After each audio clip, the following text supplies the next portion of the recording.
नमस्कार, साहब संदेश से मैं अनिल कौशिक। न्यूज़ बुलेटिन 7 बजे में आप सभी दोस्तों का स्वागत है। दोस्तों, कार्यक्रम की शुरुआत हमेशा की तरह मुख्य खबर से करते हैं और आज भी हम बात करने वाले हैं भादरा आसपास की तमाम खबरों की और देश प्रदेश की भी प्रमुख खबरों की अपडेट, मंडियों के भाव, मौसम के मिजाज की जानकारी सदैव इस बुलेटिन में आपको देते रहे हैं, आज भी देंगे।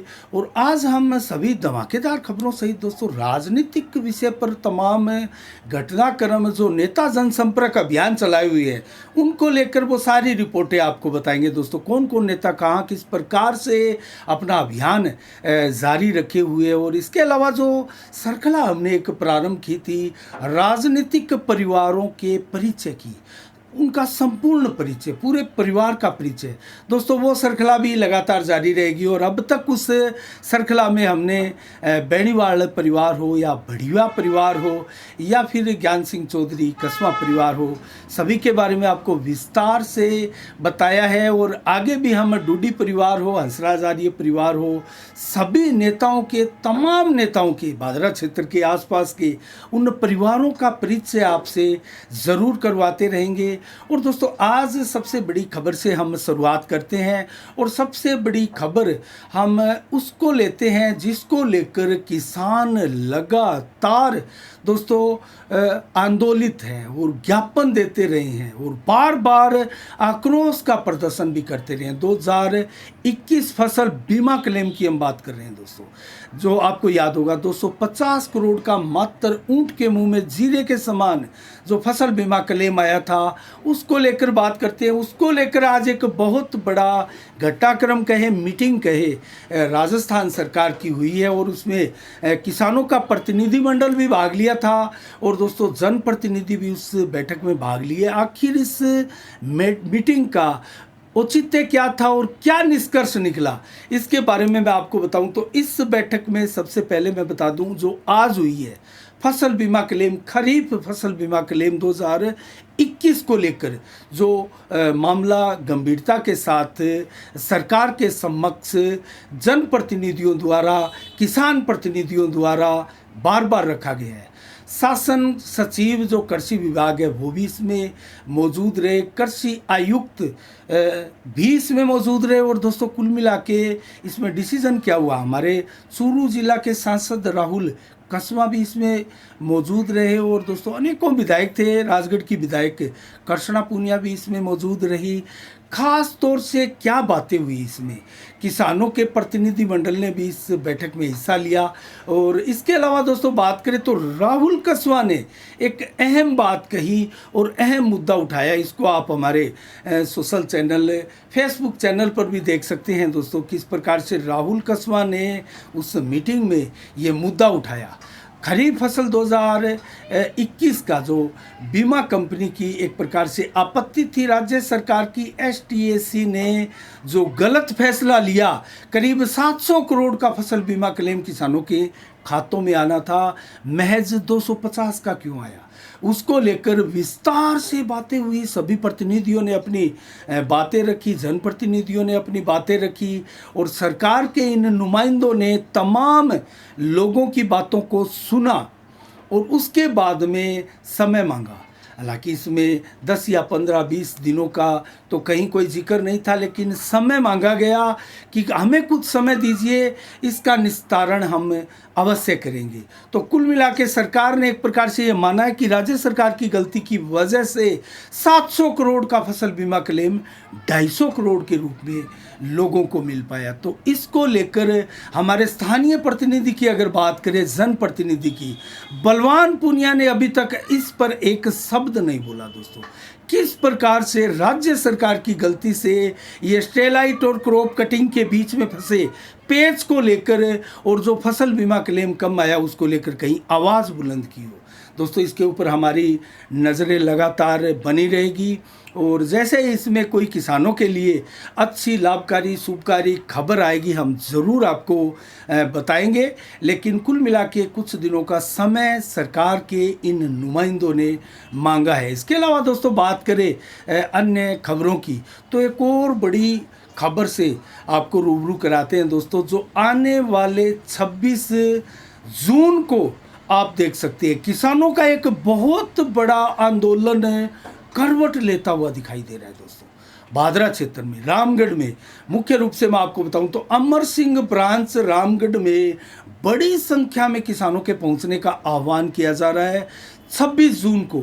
मैटर क्या है दोस्तों, 10 बजे ये किसानों का आंदोलन होगा और इसमें किसानों द्वारा आरोप लगाया जा रहा है और ये आरोप किसानों द्वारा उस बेस पर लगाया जा रहा है जो कि विभाग की, सिंचाई विभाग की एक सर्वे रिपोर्ट है। उनका सर्वे है कि सभी मोगों की क्षमता से 2 से 8 गुना अधिक दोस्तों पानी लिया जा रहा है और अगर सत्ता के दबाव में ये सिंचाई विभाग जो है मोगों को ठीक नहीं कर रहा है, ये आरोप भी किसानों का है। और इसके अलावा अगर मोगे ठीक हो जाते हैं तो पानी चोरी इसमें कमी आएगी, रुक जाएगा पानी चोरी और प्रति माह 150 क्यूसेक से करीब 200 क्यूसेक पानी सेविंग भी हो सकता है, जो कि एक प्रकार से साल में जो 5 बारियां एक्स्ट्रा भी मिल सकती है। अर्थात जो 30 या 32 या 35 दिनों से बारी आती है, वो जो पहले 21 दिन से बारी आती थी, वो 21 दिन से बारी भी आ सकती है अगर दोस्तों इस मोगों की व्यवस्थाओं को सुचारू कर लिया जाए, ठीक कर लिया जाए और जो जनप्रतिनिधि स्थानीय सत्ता के दबाव में ये चीज़ें नहीं की जा रही है वो अगर दुरुस्त कर ली जाए तो कुल मिला के बजरंग सहारण भी इसमें लगे हैं ज़ोर शोर से, अनेक नेता इसमें लगे। उन्होंने आह्वान किया कि 26 जून को बड़ी संख्या में रामगढ़ पहुँचे। तो रामगढ़ में क्या होगा दोस्तों, हमारी नज़रें भी इसको लेकर बनी रहेगी।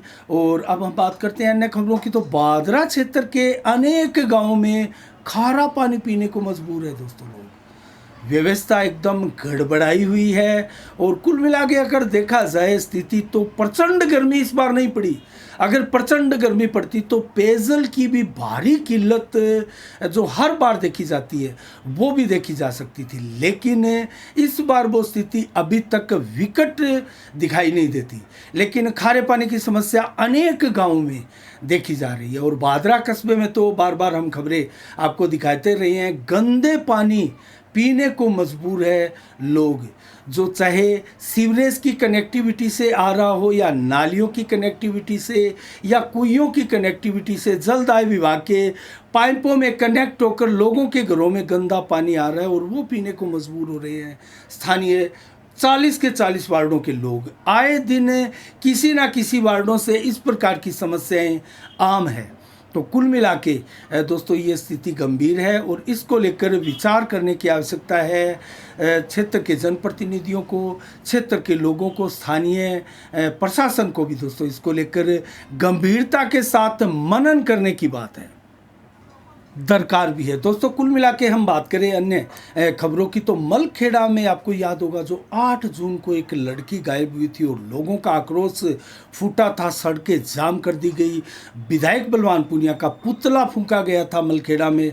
उसी को लेकर आज सुबह एक ऐसी खबर आई कि जो 30 लोगों पर रास्ता जाम करने का मुकदमा दर्ज था, उनमें लड़की के भाई पवन कुमार को और मुकेश चोपड़ा जो कि भीम आर्मी के हैं उनको आज गिरफ्तार किया गया। और कुल मिला के दोस्तों ये मामला अभी भी थमता हुआ दिखाई नहीं दे रहा है। और कुल मिला के दोस्तों बात करें अन्य खबरों की तो हनुमानगढ़ सहकारी भूमि विकास बैंक के चुनाव में वार्ड नंबर 38 के भारतीय जनता पार्टी के संजीव बेनीवाल समर्थित उम्मीदवार पालड़ी के पेम्मा राम मेघवाल विजयी हुए हैं।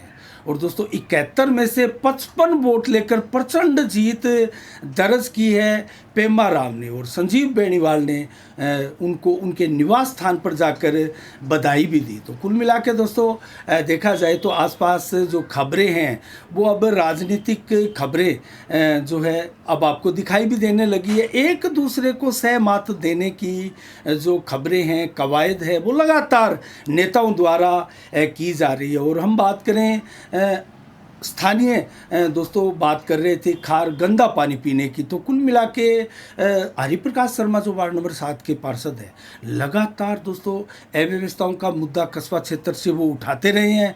और बात करें अगर 2-3 दिन पहले उन्होंने एक ज्ञापन दिया था, स्वायत्ता शासन विभाग के निदेशक को पत्र लिखा था और उसमें जो हाथीपुरा की मुख्य 30 फीट वाली रोड है उसको इंटरलॉकिंग सड़क में बनाने की मांग की गई थी, लेकिन बार बार अनदेखी की जाती है विपक्ष के पार्षदों की दोस्तों, नगर पालिका के सत्ता पक्ष के लोगों द्वारा। उसका मुद्दा भी बार बार विपक्ष लगातार उठाता जा रहा है और कस्बे की व्यवस्था तो आए दिन दोस्तों आप देख ही रहे हैं और बार बार इसके समाचार भी हम आपको बताते रहे हैं। और इसके अलावा दोस्तों बात करें आज उस राजनीतिक विषय की जो जनप्रतिनिधियों द्वारा जनसंपर्क अभियान से जुड़ी हुई है। बात करते हैं संजीव बेनीवाल से दोस्तों। अनूप शहर में जो है जनसंपर्क किया गया और प्रत्येक पंचायत में लगातार आए दिन एक पंचायत का जो जनसंपर्क अभियान है वो लगातार संजीव बेनीवाल का जारी है। इससे पहले बात करें तो गडड़ा पंचायत के शिवदानपुरा हो या बुढेर हो, गडड़ा हो, वहाँ जनसंपर्क किया गया। उससे पहले की बात करें तो सेरडा, बीबीपुर और मैरिया गांव में जनसंपर्क किया गया और लगातार संजीव बेनीवाल अपने अभियान को अग्रिम पंक्ति के नेताओं के तौर पर मुखरता के साथ आगे रहते हुए लगातार चलाया जा रहा है। इसके अलावा बात करें एसपी सिंह बढ़िया की, जो रह रहकर बीच में कहीं नेगलेंसी भी दिखाई देती है उनकी और कहीं ना कहीं सक्रियता भी बीच बीच में फिर वो बना लेते हैं। बिरानी गांव में नहर पर नहाते हुए कुछ लोगों के बीच वो पहुंचे और उनसे बातें की और उनकी एक फ़ोटो भी अपनी फेसबुक वाल से दोस्तों शेयर की। तो कुल मिला के वो भी प्रयास कर रहे हैं कि वो लगातार विधानसभा क्षेत्र में बने रहे। ये अलग बात है कि वो नहाते हुए जो लोग थे, युवा थे आधे अधूरे कपड़ों में दोस्तों, उन्हीं के साथ फ़ोटो खिंचवाकर एसपी सिंह बढ़िया ने जो अपनी फेसबुक वाल से शेयर की वो एक कहीं ना कहीं सादगी को भी दर्शाता है। तो किस सादगी के साथ पूर्व जिला कलेक्टर एसपी सिंह बादरा क्षेत्र की राजनीति में लगातार आगे बढ़ती जा रही है। पत्ते अभी नहीं खोले हैं, ये एक अलग बात है। किस पार्टी से टिकट की मांग कर रहे हैं ये एक अलग बात है, लेकिन वो राजनीति में बने रहने का भरसक प्रयास अभी भी लगातार कर रहे हैं। लेकिन कहीं ना कहीं उनसे आगे निकलते हुए प्रतीत हो रहे हैं जयदीप डूडी। हम जयदीप डूडी की बात करें तो वो भी लगातार गांव में बीच बीच में 2-4 दिनों का गैप जरूर हो जाता है, लेकिन वो भी गांव में लगातार सक्रियता दिखाए हुए हैं। मलसीसर में राजेंद्र राठौड़ जो प्रतिपक्ष का नेता बनने के बाद पहली बार बादरा उनका आगमन हुआ तो उनका शानदार सत्कार स्वागत समारोह के रूप में वहाँ किया गया और उसकी अगुवाई एक प्रकार से जयदीप डूडी ने ही की थी।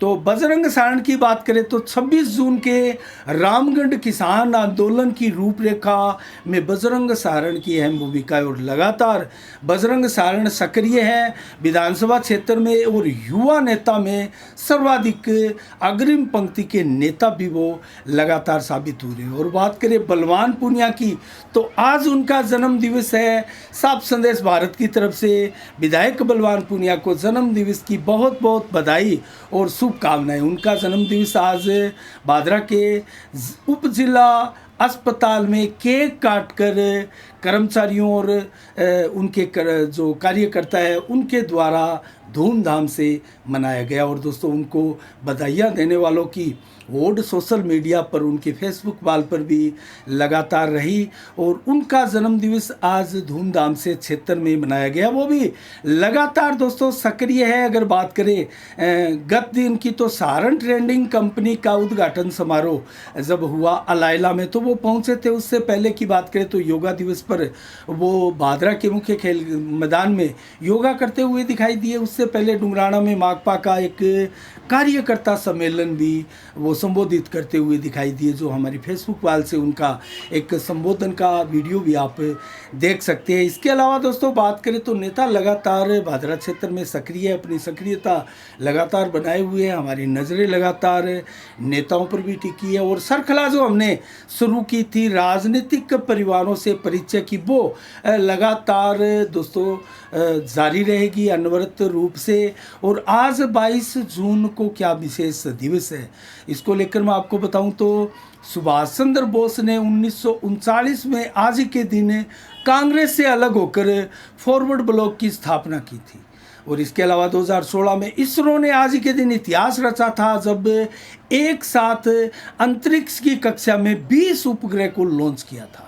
और इसके अलावा अगर बात करें प्रमुख लोगों के जन्म दिवस की, तो 1900 में गणेश घोष जो कि भारत के प्रमुख स्वतंत्रता सेनानी रहे हैं, उनका जन्म दिवस आज ही के दिन था। धूमधाम से समर्थक उनके मना रहे हैं। और दोस्तों 1932 में आज ही के दिन फिल्मी दुनिया के महान खलनायक अमरीश पुरी का भी जन्मदिन आज ही के दिन था और धूमधाम से उनके चहेते, उनके समर्थक आज उनका जन्मदिन मना रहे होंगे। और आज ही के दिन 2000 में केदारनाथ अग्रवाल जो कि हिंदी के महान कवि थे, उनका निधन हुआ था। उनकी पुण्यतिथि धूमधाम से आज ही के दिन मनाई जा रही है देश भर में। और दोस्तों मंडियों के भाव की चर्चा करें तो आदमपुर में नरमा 7720, ग्वार के भाव 5090 और गेहूं के भाव 2300 रुपये प्रति कुंटल रहे, जबकि सरसों 4880, जौ के भाव 1700 रुपये प्रति कुंटल रहे। नौर मंडी की बात करें तो ग्वार के भाव 4850, जीरा के भाव 43,600, जबकि चना 4560, तिल के भाव 12,800 और सरसों 5010, गेहूं बिकी है 2320 रुपये प्रति कुंटल, जौ बिका है 1700, मूंग 7300 रुपये, नरमा के भाव 7700 रुपये, बाजरा 2000, अरंडी के भाव 5850 रुपये रहे नौर मंडी में उच्चतम मैक्सिमम भाव के रूप में। सिरसा मंडी में नरमा 7259, सरसों के भाव 4800, ग्वार के भाव 5076 रुपये, गेहूं के भाव 2200 रुपये प्रति कुंटल रहे। और मौसम का मिजाज बताए तो राजस्थान में कई जिलों में तूफान का प्रचंड प्रभाव देखा गया और 7 से 10 लोगों के तूफान में मरने की भी सूचनाएं दोस्तों आ रही है। और गुजरात के तट से जो तूफान टकराया था, पूर्व तैयारियों के चलते गुजरात में वो नुकसान ज़्यादा नहीं पहुंचा पाए, लेकिन राजस्थान में इसका कई ज़िलों में व्यापक असर हुआ। और बात करें आज के मौसम की तो 40 से 41 डिग्री टेम्परेचर आज दिन भर रहा। 18 से 22 किलोमीटर की रफ्तार से हवाएं चली और लगभग 90 से 100% बादल दिन में छाए रहे दोस्तों। और देर शाम को भी 37 से 39 डिग्री टेम्परेचर या 22 से 25 किलोमीटर की रफ्तार से हवाएं हो। 100% बादल रात्रि को भी देर रात्रि छाए रहेंगे। 23 जून को कल कैसा रहेगा मौसम का मिजाज, 34 से 38 डिग्री टेम्परेचर कल दिन में रहेगा और 39 से 41 डिग्री मैक्सिमम कल टेम्परेचर दोपहर को रहेगा। 37 से 40 देर शाम को, 23 से करीब 32 किलोमीटर की रफ्तार से तेज़ हवाएं चलेगी, जो प्रचंड गर्मी के एहसास को कुछ कम करवाएगी। और लगभग 50 डिग्री टेम्परेचर रहेगा दिन में, लेकिन दोपहर बाद 100% बादल छाए रहेंगे। लगभग टेम्परेचर की नहीं दोस्तों, बादलों की बात कर रहा हूँ मैं। 100% बादल छाए रहेंगे दिन में, जो 50% आसमान में होंगे वो, और देर रात्रि को भी 100% रहेंगे। और 0.7 mm बरसात कहो या 0.8 mm बरसात, तो दिन में बरसात की भी चेतावनी मौसम विभाग की दी गई है। और रात्रि को भी 34 से 36 डिग्री टेम्परेचर, जबकि 22 से 25 किलोमीटर की रफ्तार से हवाएं चलेगी और लगभग 60 से 70% बादल आसमान में रात्रि को भी छाए रहेंगे। आज के लिए इतना ही। कल ठीक शाम 7 बजे फिर आपसे रूबरू होंगे नई खबरों के साथ, नई समीक्षा के साथ। तब तक के लिए आप अपना बहुत बहुत ख्याल रखिएगा। मुझे दीजिएगा इजाज़त। साफ संदेश से मैं अनिल कौशिक, नमस्कार, जय भारत, जय जय राजस्थान।